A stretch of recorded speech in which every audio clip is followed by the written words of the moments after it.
Hello friends, કેમ છો બધા? સ્વાગત છે તમારું મારા નવા વિડીયોમાં નવી રેસીપી સાથે। તો આજે આપણે બનાવવા જઈ રહ્યા છીએ દહીં પૂરી અને સાથે દહીં પૂરીમાં વપરાતી 3 ચટણીઓ। તો ચાલો જોઈએ કેવી રીતે બને છે।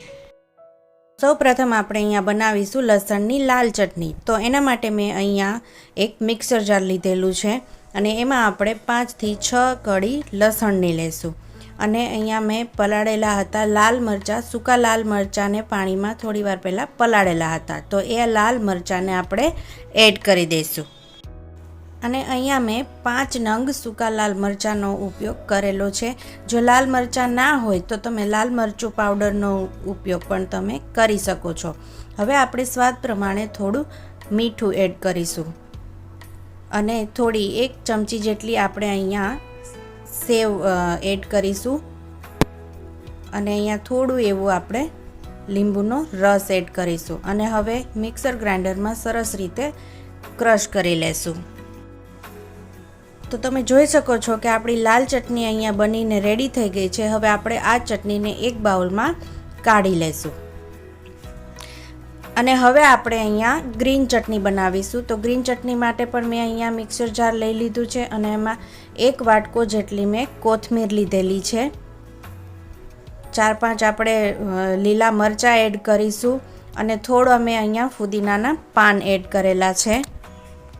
સ્વાદ પ્રમાણે મીઠું, 1 ચમચી ખાંડ, 2 ચમચી જેટલા સિંગદાણા અને થોડો લીંબુનો રસ એડ કરીશું અને હવે આપણે અહીંયા થોડું ઠંડુ પાણી એડ કરીશું જેથી ચટણીનો કલર જે છે એ એકદમ સરસ આવે। તો જો આપણી ચટણી અહીંયા થઈ ગઈ છે અને એકદમ સરસ ગ્રીન કલર આવી ગયો છે। તો હવે આપણે આ ચટણીને મિક્સર જારમાંથી એક બાઉલમાં ટ્રાન્સફર કરી લેશું। તો તૈયાર છે આપણી અહીંયા ગ્રીન ચટણી। તો હવે મીઠી ચટણી બનાવવા માટે મેં અહીંયા એક વાસણ લીધેલું છે અને એમાં આપણે અહીંયા 2 ચમચી જેટલો આપણે આમચૂર પાવડર એડ કરવાનો છે અને આપણે હવે એડ કરીશું 2 મોટી ચમચી જેટલો અહીંયા આપણે ગોળ લીધેલો છે। પછી સ્વાદ અનુસાર આપણે એમાં મીઠું એડ કરીશું, 1 ચમચી જેટલો લાલ મરચું પાવડર, 2 ચમચી ધાણા જીરું પાવડર એડ કરીશું અને થોડું એવું આપણે અહીંયા કિચન કિંગ મસાલો એડ કરીશું અને 1.5 ગ્લાસ જેટલું આપણે એમાં પાણી એડ કરીશું અને મિશ્રણને હલાવીને આપણે થોડું એવું આપણે એને ઉકાળી લેવાનું છે। તો તમે જોઈ શકો છો કે આપણી ચટણીનું મિશ્રણ અહીંયા ઉકાળીને રેડી થઈ ગયું છે। તો જો આવી કન્સિસ્ટન્સી આવે ત્યાં સુધી આપણે એને ઉકાળી લેશું અને ઉકળી જાય પછી આપણે આ ચટણીને ઠંડી થવા માટે રાખી દેવાની છે। તો હવે આપણે અહીંયા દહીં પૂરીમાં એડ કરવા માટેનું ગળ્યું દહીં બનાવવા માટે મેં અહીંયા એક બાઉલમાં જમાવેલું દહીં લીધેલું છે। હવે દહીંને આપણે ચમચીની મદદથી એકદમ સરસ રીતે આપણે એને હલાવી લેશું।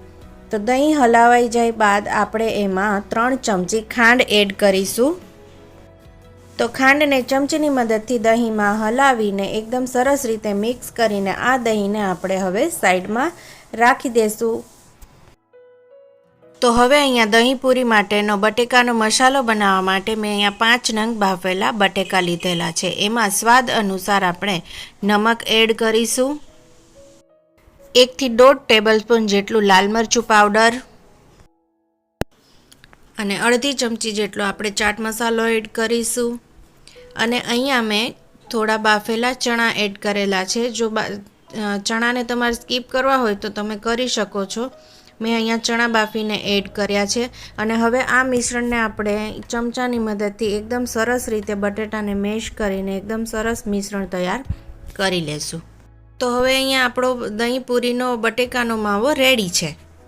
તો દહીં પૂરી બનાવવા માટે આપણે અહીંયા બટેકાનો માવો, મીઠી ચટણી, લસણની લાલ ચટણી, ગ્રીન ચટણી, 1 સમારેલો કાંદો, સેવ અને ગુંદી લીધેલી છે અને ગળ્યું દહીં। તો ચાલો આપણે બનાવીએ દહીં પૂરી। તો હવે દહીં પૂરી માટે મેં અહીંયા 6 થી 7 નંગ પાણીપુરીની પૂરી લીધેલી છે અને વચ્ચેથી આપણે પૂરીમાં થોડી જગ્યા કરી લેશું। તો હવે બધી પૂરીમાં આપણે અહીંયા બટાકાનો માવો ભરી દેવાનો છે।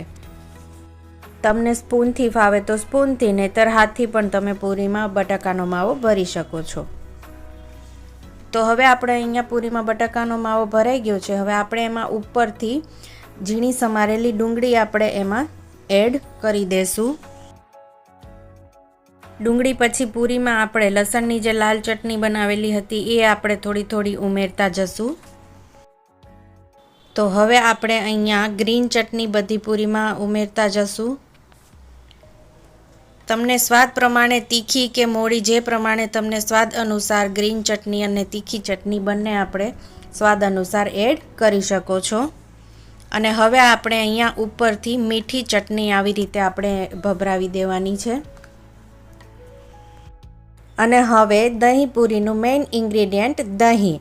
તો હવે દહીંથી આપણે પૂરીને એકદમ ફૂલ ભરી દેવાની છે, જેથી દહીં પૂરીમાં જો મીઠું દહીંથી આખી પૂરી ફૂલ ભરેલી હોય તો જ દહીં પૂરી ખાવાની મજા આવે છે. તો બધી જ પૂરીને આપણે દહીંથી એકદમ ફૂલ ફિલ કરી દેવાની છે.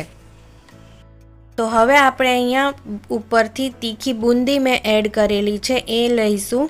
તમે તીખી અથવા મોળી કોઈ પણ બેમાંથી એક બુંદી એડ કરી શકો છો. છેલ્લે ઉપરથી આપણે એડ કરીશું ઝીણી સેવ.